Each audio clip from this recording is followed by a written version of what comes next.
if you're using a story of, the rags to riches is one that I always roll my eyes at. Like I was broke and then driving along, I thought to myself, yeah, I'm going to go sell this thing and I made $1 million.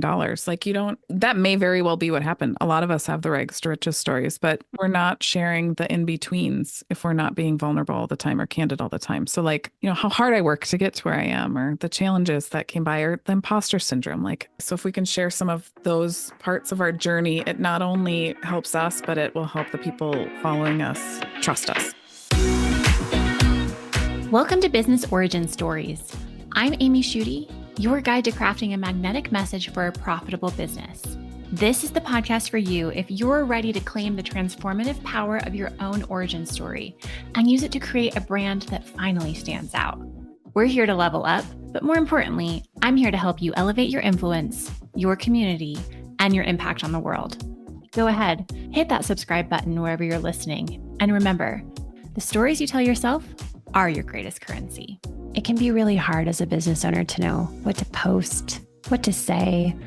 Today on the podcast, I am talking to Tami Enfield. She is a highly sought after brand strategist, and she has founded numerous successful companies. One she's currently running as an agency is Brand Yourself Consulting, and she is an expert in the realm of social media marketing. She created this amazing framework that we dive into today on the podcast, and you're going to want to listen to every single minute of it because she really talks through the stories, the things that you need to pull out to really move the needle in your business. And she's got some pretty incredible stats that also prove why her formula works so well. So I'm excited for you to listen to this as you're thinking through social media and content. Content is just something that as business owners, it's part of the fabric of what we're doing now online. And so she really gives you questions to think about, and then you use the answers to create incredible content that's actually going to help you stand out, move the needle. And I think you're going to love this interview. It's really fun. Hey, I'm so glad you're here today. Can you tell me where you are right now? Where I am right now, I am in my home office in Northfield, Minnesota. Ah, Minnesota. I know. I like people from Minnesota. Well, yeah, we're Minnesota nice. Yeah, Minnesotans are, is that what you would say? Minnesotans? Sure. Minnesotians? How would you say it? Minnesotans. Yeah. Minnesotans. You guys are nice. And I am especially so grateful that you're here today because you and I have been friends for a while. You have a message that I think is so powerful for anybody listening. And you've got some wisdom to share today that I'm super excited about. So before we start though, Tami, can you tell us just your quick elevator pitch? Like, what problem do you solve in the world? And then we're going to get into your methodology and some of the really good stuff that you have to offer. Oh, thank you. Yeah. So I've been reworking this, because I've been rebirthing Brand Yourself over the last couple of years. So I've been working on my elevator pitch or one-liner or painkiller statement, however we want to. It's harder for ourselves than it is to help create for clients, isn't it? God. It's so painful. It's so much harder. It's so painful. I'm like, why do people hire me for this? It takes me, I'm hiring me for this. And it's so much harder to read the label from inside the bottle. Mm-hmm. But I think that's the benefit of, I think even if you're good at something, I find that's why it's such a benefit to have coaches and mentors and masterminds and people who can see you and give you something back to yourself that you're like, oh, because this is what you do for a living. You're a messaging master, and I know how hard it is. So, okay, well, give us the work in progress pitch. Tell us who you are and what problem you solve and a little bit about your agency. Yeah. So I solve the problem of shitty content. Can I say shitty content? You might have to bleep me out, Amy. I don't know. You say it. Go for it. I help women business leaders stand out or step out from behind their brand to create authentic content with really good story that connects and builds their brand. Step out. Why is that so important? Because why is that so important? Let's talk about that. I've known quite a few female entrepreneurs that it's really easy to show up online if there is a logo or a team standing in front of you. I've done it myself. Like, we launched a bunch of videos, and if I look at my old YouTube videos, they're all my team. I think it made me look bigger Mm-hmm. than what I am. Maybe people would take me more seriously if I had a team. But when we really start talking about what we care about and what we want to, do in this one lifetime, it feels really vulnerable. And I think it's hard. It's really hard for Mm-hmm. women to step out, especially executive women who've landed in those corporate gigs, but entrepreneurs too. I Mm-hmm. think we build brands and companies because it's like a safety net. We don't actually have to show up as Tami. You can show up as Tami of Brand Yourself. Mm. Yeah, because you have an agency and Mhm.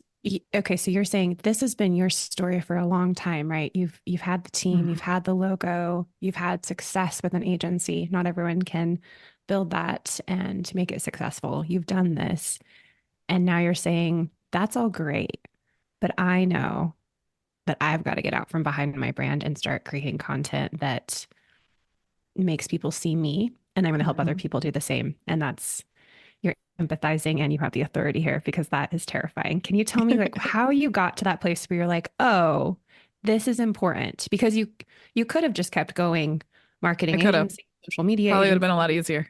Um, because you are a social media, your company, right? You help Yep. with social media strategy, content, all the things, and you guys are good at it. So what was the tipping point or the arc, the narrative arc here where you Yeah. went, Right. oh, Oh, okay, crap. dang it. It's gotta be, I've got to show up. What happened? Why'd you get there? Um, I think I've been thinking about this a lot lately in terms of how to talk about my story and why I am pivoting Brand Yourself, less of a full suite agency, more of content strategy, like brand strategy, boutique agency, if you will, or maybe it's just me as a consultant. But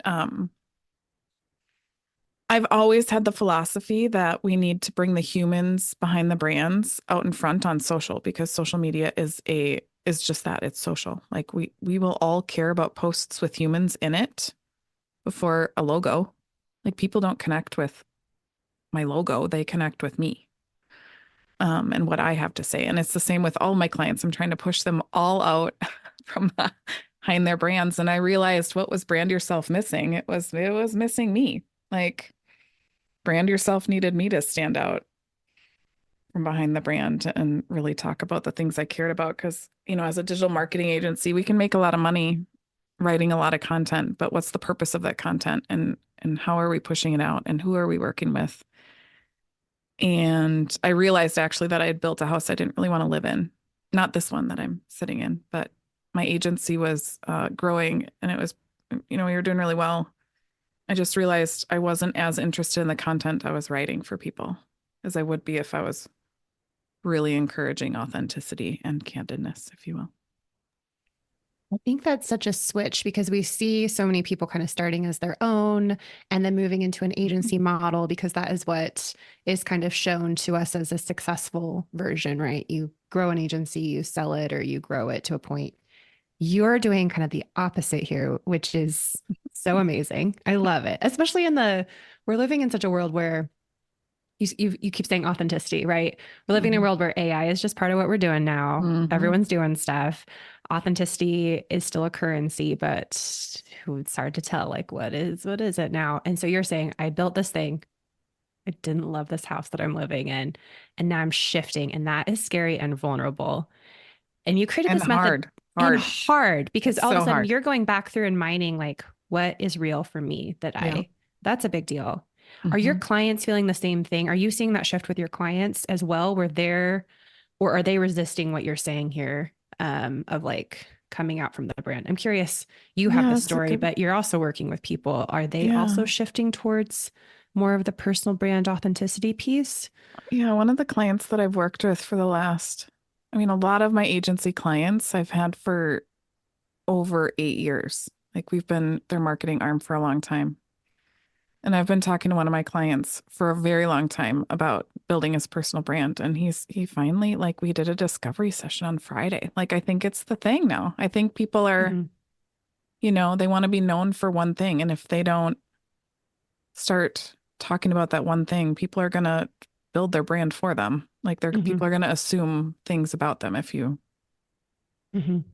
don't start talking about what you want to be known for. Like, yeah, I'm known for social media. So in all of my work with brand strategy and personal brand strategy, once you get known for one thing, you can talk about multiple things. But what is it about social media that I really want to be known for? So I can lead with social media, but what is it about social that I want to be my thing?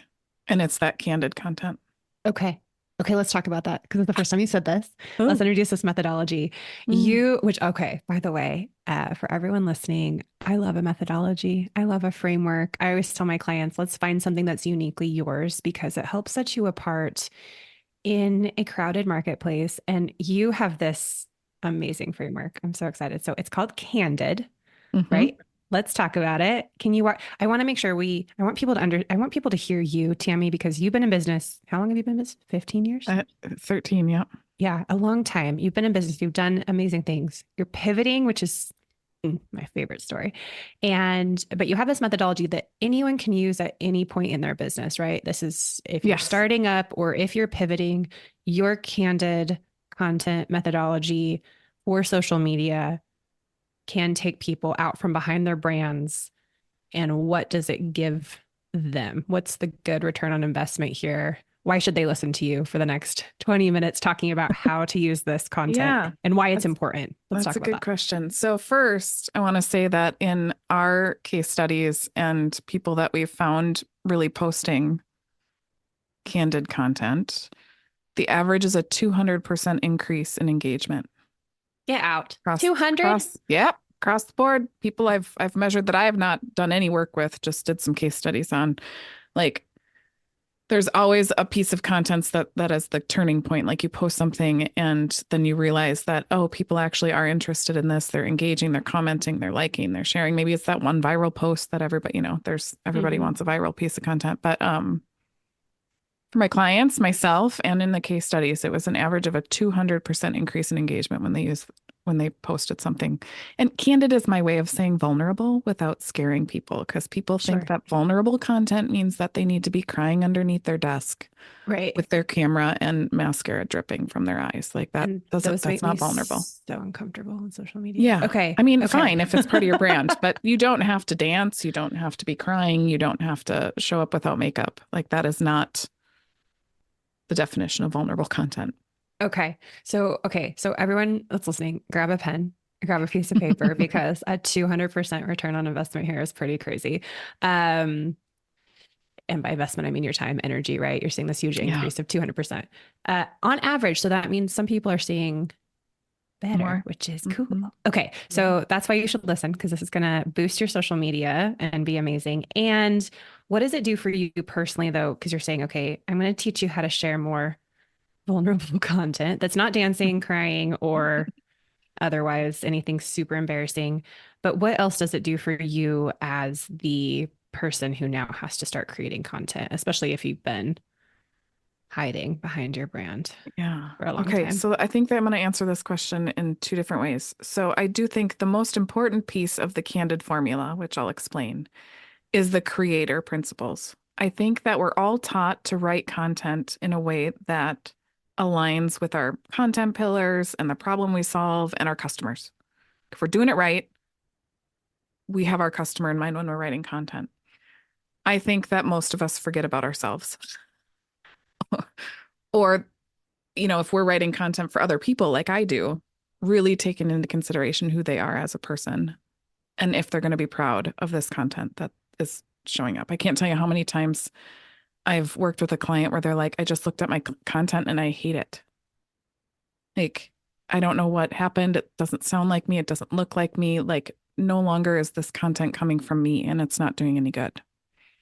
Like, they're not proud of it. So I think first and foremost, writing content like this, if you look back, you're proud of those posts. There's lessons in those posts that you're sharing. You're here to do that, one big thing in life and you're sharing it, So I think that that's the most important part. I think why I'm so jazzed about it, like I've done digital marketing for a long time. I've been in marketing. I'm trained in marketing. But I'm also a really big mental health advocate. And I've noticed with my daughter, she's 17, growing up on social media, like I've been really aware of what she's watching, what messages she's getting. And part of the pivot came from how can I continue to add to this noise if I am not helping improve the culture of social media or improve the mental health of those people consuming it, right? Like how can I continue just to add to this noise if I'm not doing something to change it? Ah, okay. That's your So why right there. this is my why. It's Yep. how can I get people who have a good message to share, who are doing good work in this world, who can start to change the culture of social media because they can really create real connections. How can I get in front of them and help them write better content? That's like the whole why. Like our content consumption influences lifestyle choices. It influences our health. It influences both mental and physical health. But I think the pressure to be trendy, like my daughter, I can't imagine if I would have had social media growing up to look at all the time. I talk about that all the time. That would Like I be, just the amount of information coming at these kids all the time. And like oh yeah.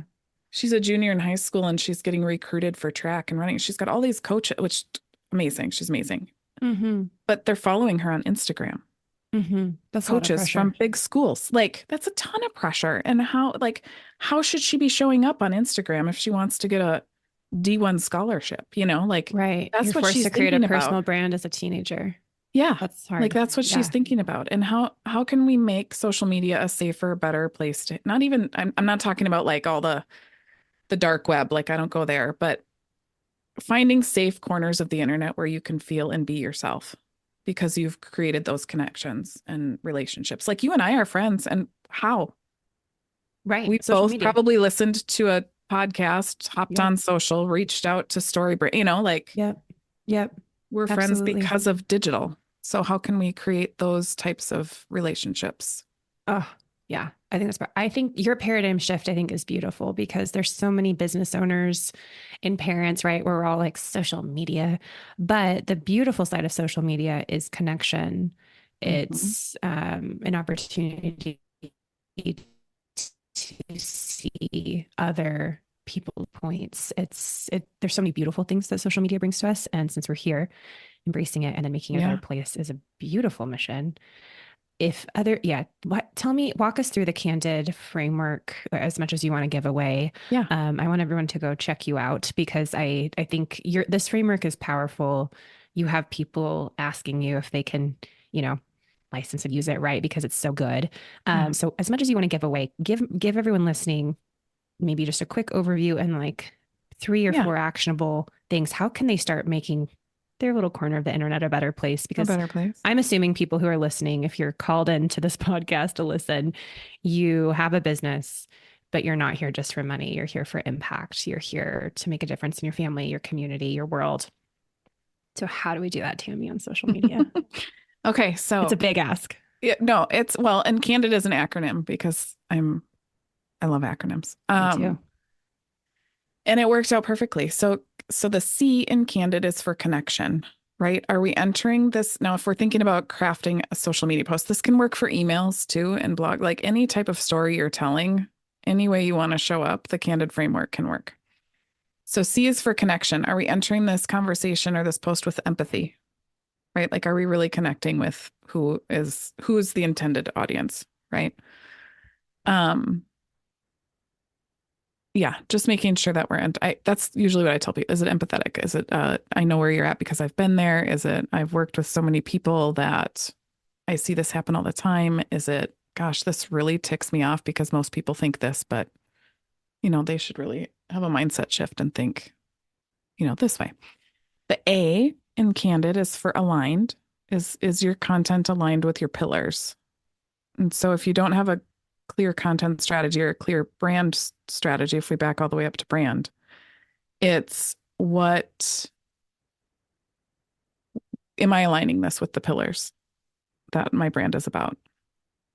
N is for narrative, which you and I both know a lot about narrative marketing, right? Is it story? Because that's what's going to really connect with people. And each of those 3 principles are the customer focused themes. So that's when we're really taking into account our customer. That's all we're thinking about in those. Are we connecting with them? Is it aligned with what we want them to know? And is it a story? The second half of the CANDID framework is the creator focused principles. And that's where I said before, where we tend to forget about ourselves when we're writing content. Like we just want to make sure it's, aligned with our customers. But so is it daring? That's my first D. That's my way of saying, vulnerable too. Like, do you feel like you're pushing it up on an edge? Are you putting yourself out there a little bit? Are you talking about a lesson you've learned? Are you telling a story that, isn't crying underneath your desk, but maybe it's a pivot story, like the one I shared about realizing that my daughter's growing up on the social media. I'm just adding to that crap. Like, how can I do something about it? So daring is the first principle. I is for inspiration. Are you inspiring someone? But but more importantly, are you inspired by it? Right? Because I do think our content, especially on social media, is a digital reflection of our energy. So are you inspired by it? And then the last one is delight, right? Like, it doesn't make us happy? And that's where the memes come in, like those fun memes that you can share that are maybe a little trendy. Like, do they make you happy? And what's the story behind it? Does a pretty picture of, I always use the analogy of like a coffee cup. We all, want to take a picture of our cute coffee art. Does it make us happy? But why? Is it because it reminds us of, a picture that our children drew for us and it's like a misshapen heart? So it just like, it makes me happy. So like, why does it make you happy? So that's the CANDID, CANDID. And then to make it authentic, it only needs one from each side. So you need one creator focused principle and one customer focused principle to make it truly candid. Okay, so I don't have to use all of those in one post because that'd be like a novel. Could you imagine? No, yeah. Well, you could probably get there depending on how. Yeah, I think I've seen some posts that are like a little bit of everything. However, I don't know that for sure because the studies around authenticity is because it's so subjective and it's so based on my values. You're only 53% likely to believe me that I'm being authentic. Wait, what? Yeah. So Wait, I can talk me through that. So brands can say, I'm like, this is an authentic post, and only 53% actually, yes, will believe them. Then there's another stat that it's like, I'm sorry, that stat is for people. So I can say I'm being authentic to you. And if you don't share my values, you're only 53% likely to believe me. That's because if you tell me this is an authentic post versus just telling me. Or if we're having a conversation, I'm like, I'm being super authentic with you right now. You're all of a sudden my BS radar goes up and I'm like, yeah, because you might not share my values. Gotcha. Okay. And since authenticity is so connected to our value, or, our values, the statistics with brands is that 83% of brands say they're being authentic. Only like 20% of their audience will believe it. Like that's a huge disconnect when brands are saying, no, this content is all authentic, and only, 23% of their followers agree. I understand. So how can we close that gap? And we close that gap by taking the creators into consideration when writing the content, because that's what makes it authentic is me. So this works for brands as well as personal brands. Is that what you're saying? It's easier to write, obviously, from a personal brand standpoint. I think the pillars shift a little bit when you're writing for a brand. Like the who, and we don't have to get into all of it, but the who, when you're writing for a personal brand is who you are, right? Who I am and what I do. The who for writing from a brand's perspective is the customer. Like, who are you trying to reach? So it's just this a shift in a couple of the pillars, but or the come from place. But yeah, that makes sense. Let's talk personal brand, because I think personal branding is it's nothing new, but I think it's gaining so much more traction nowadays, which I think is really great. And I think this CANDID pillar, I love the shift back to you as a creator. I think that's so beautiful. I think that's one of my paradigm shifts, if you will, when I coach people as well, because you can make a lot of money doing a lot of things. But if you build a house that you don't love, what good is it doing for you or the world? Yeah. And so I love to bring people back to like, what do you value? What do you Yeah. want? What What do you season of want life to are do? you in? Yeah. Because we can write messaging all day long for anything. Hmm. There's a million ways to make $1,000,000. But if it's not lighting you up, I am not interested in Well, helping you. and I do think that that's where that digital reflection of your energy comes in. Like Yeah. if your content doesn't light you up, if what you're saying doesn't light you up, it's Yeah. felt. Yeah. I love that. Okay. So you're telling me you got this, everyone, hopefully you write that down. If not, go visit Tami. We'll show you where at the end. But you're saying I could take something about like I could take the connection piece and then connect it with something that delights me. And that is a Yes. post with those two elements. I can create a post or an email that's going to move the needle. Is that Yep. true? Yep. Okay. How, when you're looking at this and everyone's like, okay, but I love all these words because I'm a word person and daring, delight. Come on, give me more. But if I'm looking at that, I say, okay, a daring thing. Tami, how am I even mining that in myself for these different elements? How am I getting to a place where I That's a think really good question. this is daring enough for me to share, or I think this is inspiring enough, or Yeah. connection I get, right? Because this is the guide in the story brand Yes. framework, Yep. right? The 100%. empathy and Yep. authority. This is me Mhm. sharing something that I have authority to share, but also I've been there, right? Yep. Narrative, we could talk about narrative arc, storytelling, that's its own kind of thing. How do you mine for these, or how do you help Yeah. your clients mine for these? It's a really good question. So in a lot of the personal brand work, usually by the time people are coming to me, they know what message they want to share. If they don't, we have frameworks for that too. Or I partner with really great people like yourself to help people really figure out what they want to say and do in life. So they'll come to me and they'll say, this is my message. This is my brand positioning statement. Okay. So what are the pivot stories that got you here? Is usually the conversations that we have. Well, first off, what are your values? Like, what do you like 1000% believe to be true about this world? Right? And why are you doing what you're doing? But then what are the pivot stories that got you here? Like, what was a moment that woke you up to this part of your framework? Right? What was a moment that made you decide to, if we're talking to entrepreneurs, why did you decide to leave corporate and start your own gig? Why did you, what brought you to this line of work? Why are, just we mine for especially the daring, any of the elements actually through personal experiences. And then some personal experiences we're willing to share and others we aren't, which I have a client that, keeps part of her life very, very separate from her professional content. And it's fine because we can find other stories in how she helps her clients or, moments of clarity that she helped people see themselves clearer. Right. Like we can use those pivot stories and how we see our clients doing them too. Um, but it really is. I was just on a call with a client and when I do some content capture, we walk through a piece of what she teaches or what she talks about on stage. And then after she's done explaining something, it's like, okay, what was the moment that made you realize this was true?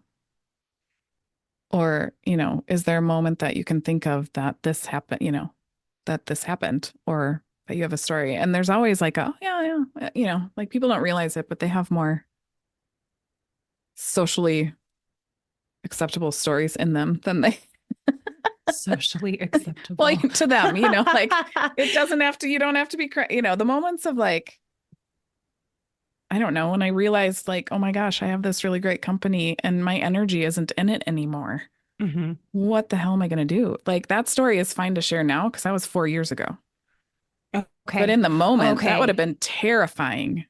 Right. Okay. So this is good. So I think, when we talk about vulnerability and we probably both love Brene Brown, like Oh God, yeah. right. There's this movement, but talk to me about that because I think there is an element of boundary here that you're Yeah. saying. Usually I'll 4 years tell people, ago, I couldn't have talked about this because I was in the mess. And that's the crying under the dust story that I can talk about now because I'm outside of the mess. And Yeah, but I that never would would have have made taken a my picture of my. team like lose it. My clients run away crying Yeah. too. Like, so give me some boundaries around the candid Yeah. content. Cause I think that is helpful for people if they're listening and going, okay, even talking about myself on social media sounds horrific. And also now you're telling me to be vulnerable. Be Not doing vulnerable. it. Yeah. I What's tell a people boundary for to us? share the scar, not the wound. Okay. So if you don't feel like you can, if you're still really triggered by the story, it's not safe to share. Okay. Mm-hmm. Right? Like if you can laugh about it and see yourself from a different perspective, like I can now, like I'm sitting across from the chair when I was like, oh my God, what am I Right. gonna do? Right. Like I don't want this anymore. What am I gonna do? Um, it's easy for me to talk about now. I also think, um, yeah, I guess there's just an element of the more we share, the braver we're gonna get with it. Like the more vulnerable we're gonna be because the feedback we get is always so, oh my gosh, thank you for sharing that. That really helped me see things. I think I made a post a long time ago about mental health and about, I think I had like a handful of my medications. I think I've got 3 medications I take every day for mental health, and I posted a picture of them, and it was just like part of my life, willing to share it, been taking it for, 5 years or whatever. And someone messaged back and said that whatever I had said in that post gave her words to talk to her husband about how she was feeling. It was Wow. like, and like getting that type of feedback from a vulnerable post will encourage you to do more vulnerable posts. It's Yeah. just, it's kind of snowballs. Yeah. That's You really just, you powerful. just get more and more free with your story. That makes sense. How does that work? I can hear what people's brains might be doing right now where they're like, okay, that's great. You obviously had an impact on this woman, but so I'm here for the impact, but I'm also here for the money. So I'm making a business. So if I'm throwing things out there that are kind of vulnerable, Mhm. like at what point does that scare people so much that they're like, yeah, I'm that not interested? Is there a cadence of how you do more of the heavier stories with the lesson and then you mix in the delight, or is there Yeah. testimonial ways? Is Yeah. there a cadence that you follow here? Something that people can say, I'm here for the impact and the storytelling, but I also don't want to terrify people with my life. So Yeah. how do I drive it back to business? Right. That's a really good question. So with that particular post and mental health, and that being a huge value of mine and driving it back to content, I can tie those stories back to my mission. And that's what you really want, I mean, if it's on your personal Facebook page, share whatever the hell you want. That's grandma's friends, people you graduated with or your connections on Facebook. But if you're sharing it on a LinkedIn platform or a business Instagram account, you always want to tie the message back to your mission and purpose. Right. And then save the other items for chats over coffee with friends. But if I can tie stuff back to my purpose of helping people create better content for impact, like it's easy, maybe it's easier for me, I would have to be given an example. Like there's some executive coaches that are like, I'm not ready to tell this story on LinkedIn. I don't think I've shared it before. That's okay. Right. Like Yeah. let's share it on Instagram because you've shared it there, and then we'll find a different way to tell it on LinkedIn later. Okay. But the posts that perform the best analytics wise, like if you're looking at analytics, are the ones that are narrative and daring. So it's the Narrative vulnerables. and daring. Okay. Okay. So the whole candid content works, but if you're really going for If you're really something, going for it, go tell a vulnerable narrative story, tell a and go daring daring. story. Yep. And when you say narrative, give us a little bit more context. Is that, I was crying under the desk and I was wearing my blue sweater and it's detail oriented. So you're giving me kind of this binge worthy, like, or what does narrative, is it the narrative structure? Give me more. What does narrative actually mean in this candid content? I honestly, I think it's instead of speaking at somebody, just like the story brand framework, you invite them in to follow along with you. So it's not just an inspirational quote. It's I love this because this is what it means to me. Like tying it back to some sort of pivot story, personal story, customer story. Okay. However, you know, we all tell stories. I think it's not, when I look at posts that speak at me though, like think this, think this, think this, not I think this because of this. Mm, That's the difference, okay. right? That Like makes sense. I'm not being spoken at. I'm being invited into why someone thinks something. Hmm. How do you tie that, Tammy, with because I think there's this uptick in this authenticity piece of here's this story, this thing that happened to me, but now my life's amazing. And if you come to my webinar tomorrow, I'll tell you exactly how you can have everything you've ever wanted to. I think we're seeing that so much because it's worked really well in the past. When we say narrative and daring with a call to action like that, do you think people are still going, yeah, I'm in? Or do you think there's too much slime factor now where people are like, I just don't believe you anymore? Is that like the 53% here? Like you just shared something and or does the candid content get you out of that? Like you're using your story to sell me something ick feeling. Does that make sense? Yes, I do. I think if you're consistently candid Mm, and then that's you the want to, answer.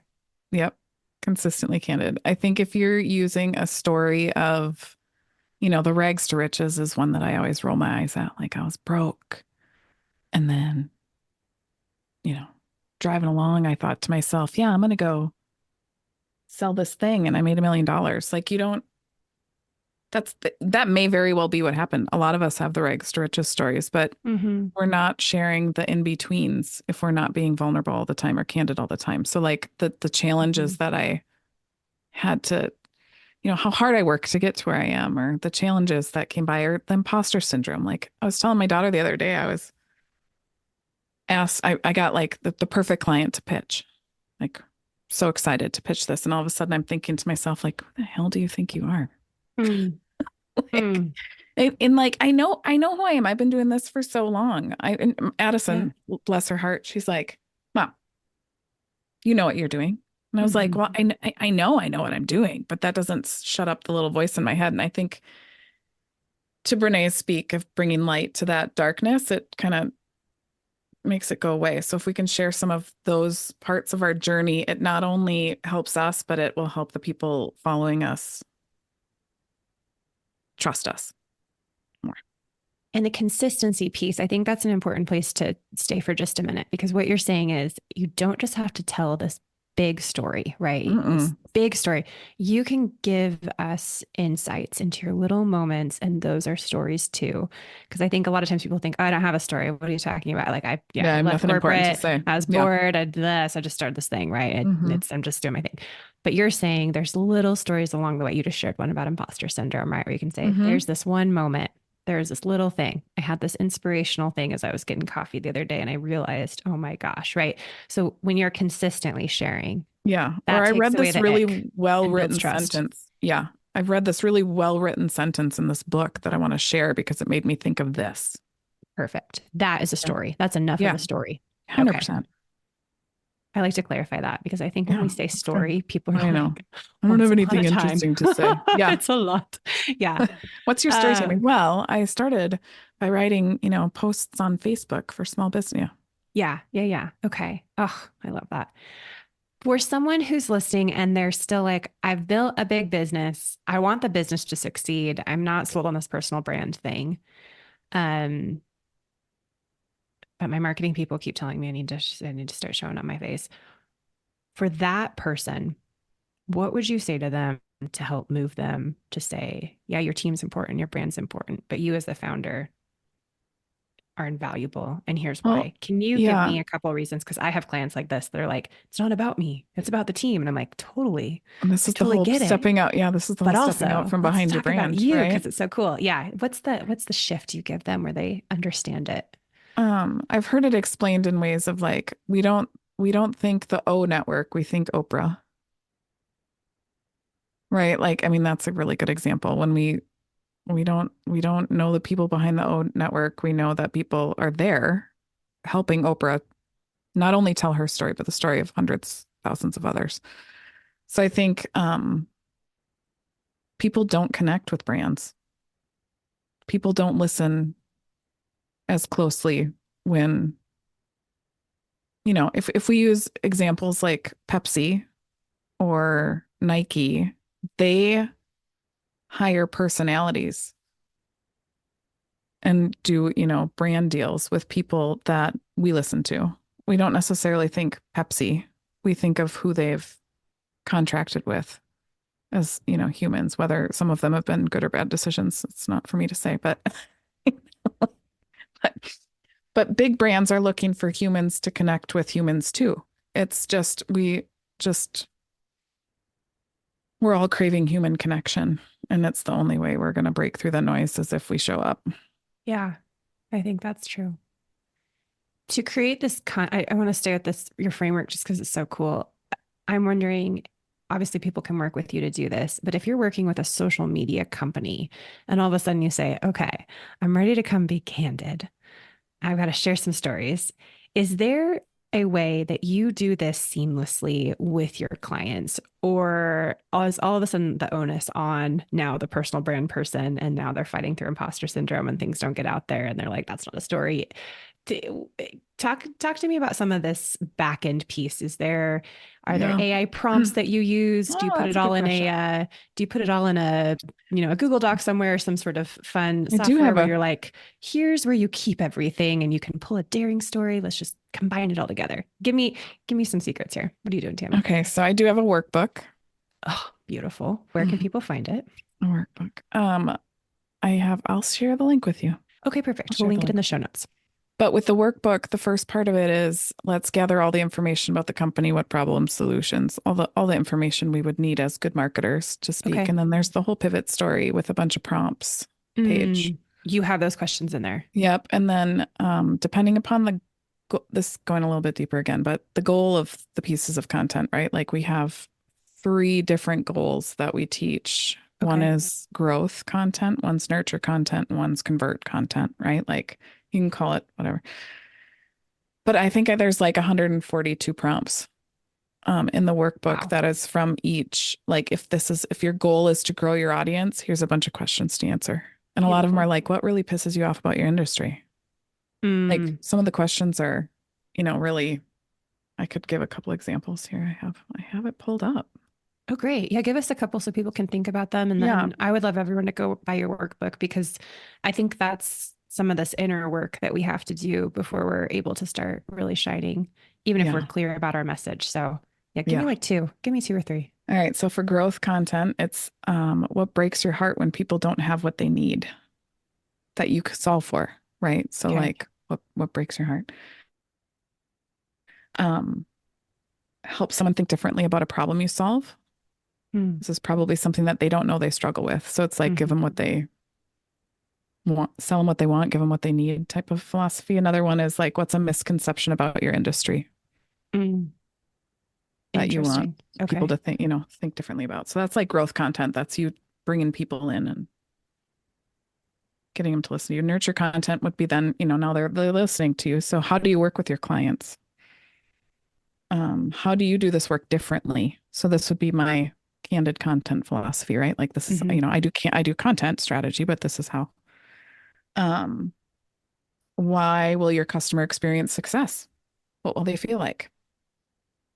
That's the nurture content. And then the convert content would be, obviously, when you talk about like what are some specific benefits of your products or services, or case studies, that's in here. Okay. Testimonials is in convert content. How do you give back? Yeah. Okay. This is cool. So you got frameworks within each of these really that's helping drive that business side of things, which I think makes this framework really like a 1-2 punch here. You're saying I'm giving kind of these beautiful, not fluffy words, but these beautiful words to aspire to. And then you're saying, but here's how you plug them in a way that actually drives this. Like that makes sense. Yeah. If the prompt is what questions should someone ask themselves to determine if this product or service is right for them? Like I would tell that story and like how well do you know the power of social media? Do you understand the power of social media and want to use it for good? If not, you're probably not going to want candid content. Right. But this also sounds like that story. This workbook sounds like a time saver, right? I'm not like dinking around thinking, well, what do I post today? these questions are Right. driving me towards saving me a ton of time because I could take an hour and answer, 5 of these, 10 of these, depending on how Yeah, detailed I and you'd want to have get. And then content all for of a a sudden month. I have content for a while. Okay. Mm-hmm. That is cool. Okay. We all need this Mm-hmm. workbook. You just Mm-hmm. changed our lives with Yes, you social do. media right there. That's so cool.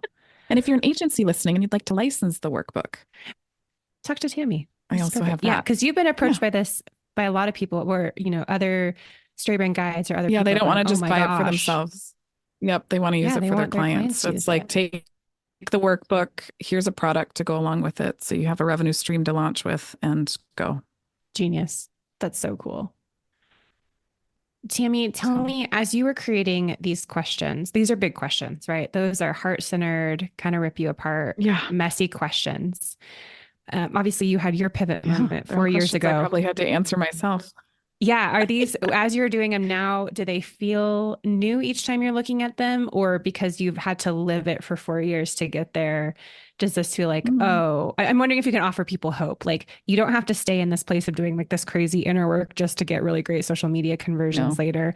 I know, right? But, you know, this No, does once you require mine for your, some level of right. like going within to say, I will come out and shine. Yeah. And that is, uh, it's the work. It is the work of a Yeah. business owner, but it Oh my is gosh. Yeah. You really say hard that work. often, don't you? Like it's our Yeah. greatest like journey of self awareness is Yeah, entrepreneurship. 100%. Mm-hmm. Um, Once you start mining for stories from your past that you can use to prove a point, the Mm-hmm. stories that show up every day will become easier and easier to tell and to identify.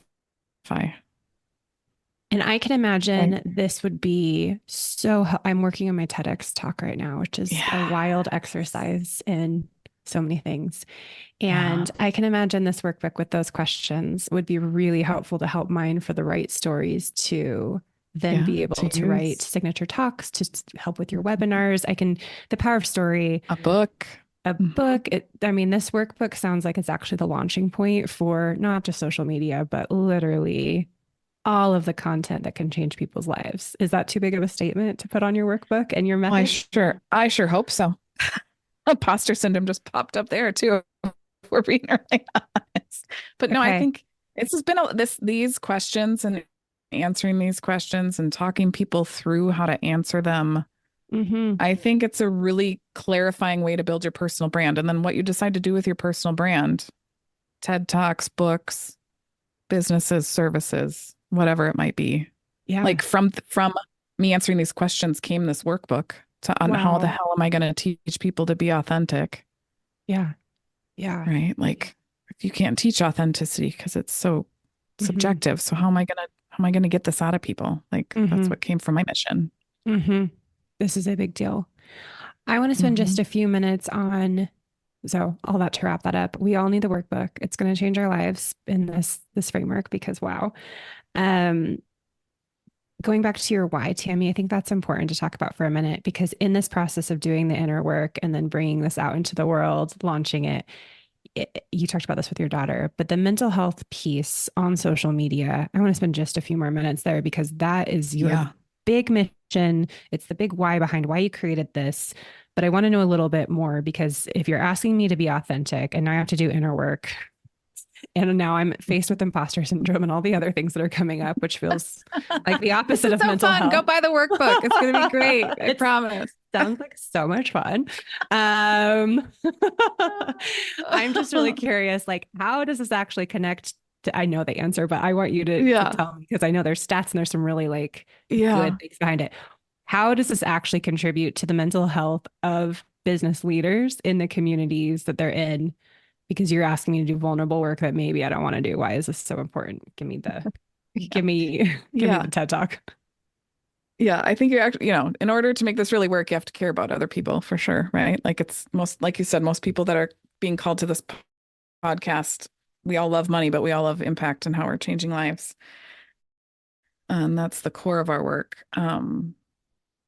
I noticed during, COVID and even before that, when my mental health started to tank, that it was, I was spending a lot of time on social media. And I think once we all wake up to the fact that what we're consuming can affect our mindset and our lives, it makes us change the way we look at content. And a lot of people will go on like, I took Facebook off my phone, or I took, not on Instagram, or I'm never letting my kids do this because it's going to affect their mental health. And I think if we all took a little bit more personal responsibility about what we were creating and sharing online, it changes the culture of social media.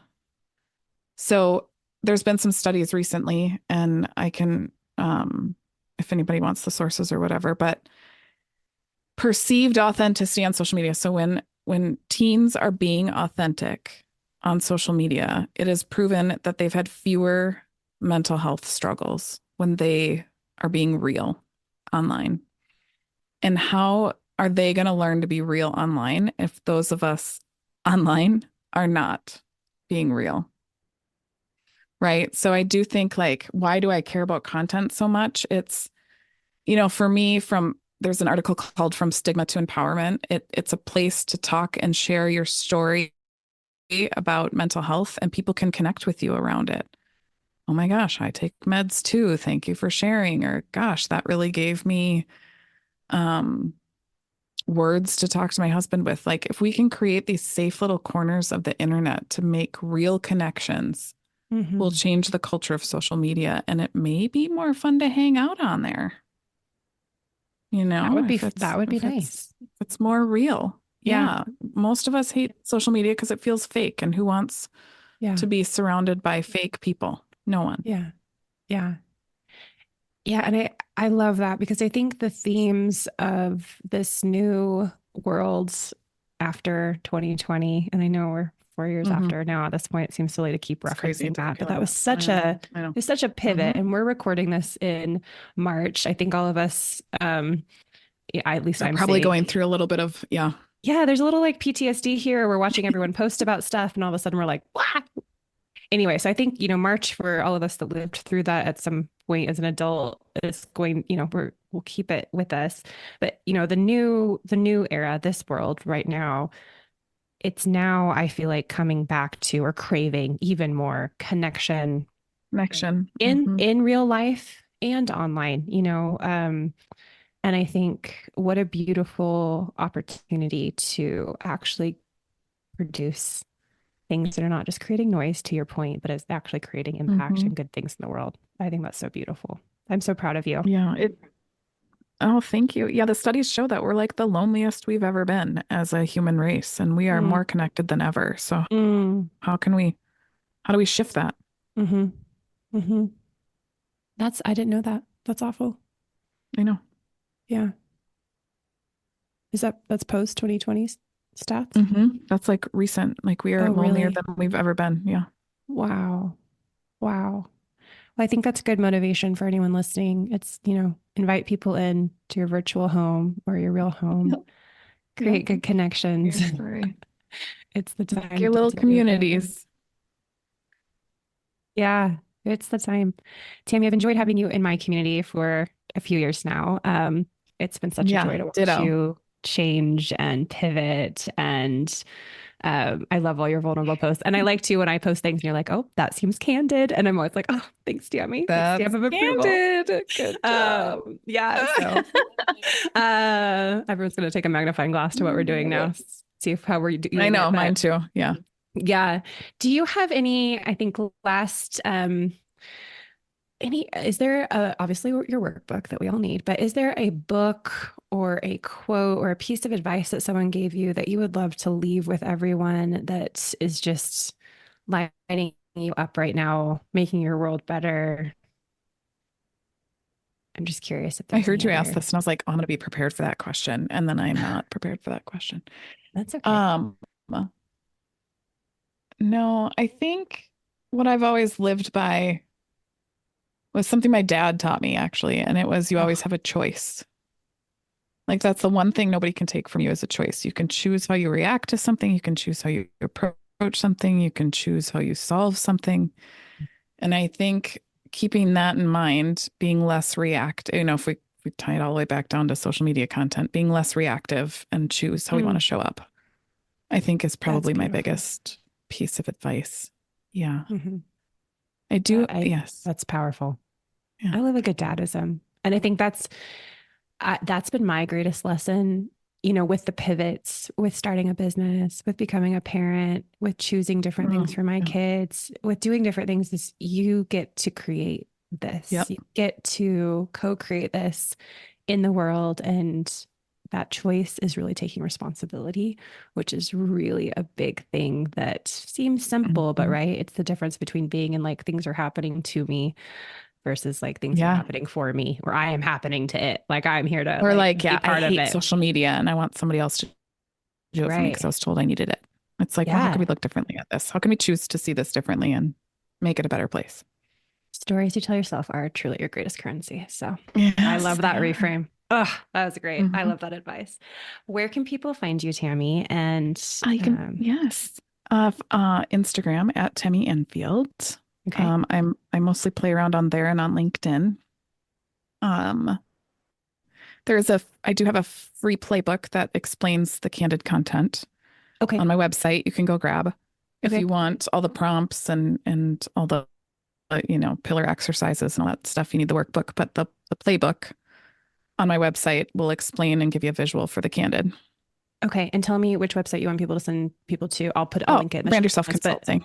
Brand Yourself Consulting. Thank you. I want people to hear it too. Yeah. People, I think they can go to TamiEnfield.com too, and it'll take you there. But Brand Yourself Consulting is, I'm trying to step out from behind my brand. So now there's a whole bunch of pictures of me on there. Oh, I love that so much.